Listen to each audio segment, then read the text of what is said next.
Hello everyone. This question appears in class 6th NCERT chapter of ratio and proportion. This is 6th question of its exercise 12.1. So the question says that find the ratio of the following. तो हमें इनका ratio find out करना है. तो firstly हम ए part को solve करते हैं. तो हमें 81 टू 108. तो हम इसे सिंप्लीफाई करेंगे. तो फर्स्टली हम देखेंगे ये 3 से कैंसिल आउट हो रहा है, 9 से हो सकता है, पर फर्स्टली हम 3 से कर देते हैं इसे. तो 3 2s are 6 and 3 7s are 21. Same as it is. 3 3s are 9 and 3 6 are 18. Then 9 again हो जाएगा. 9 3s are 27 and 9 4s are 36. तो फाइनली हमारे पास जाएगा 3/4. इसे हम लिख सकते हैं 3:4. ये हमारा ए पार्ट का सोल्यूशन हो गया है.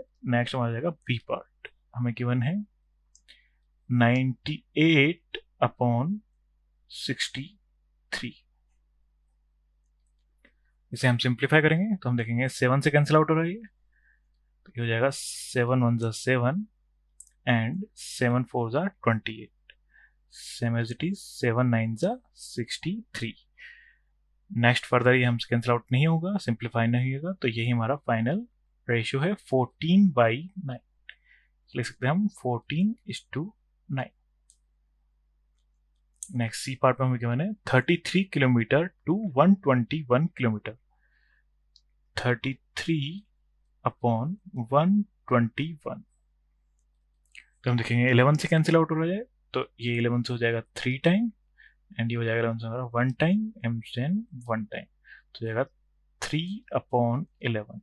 हम लिख सकते हैं 3 किलोमीटर इज टू 11 किलोमीटर.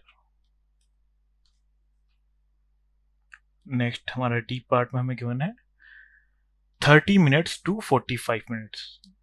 30/45.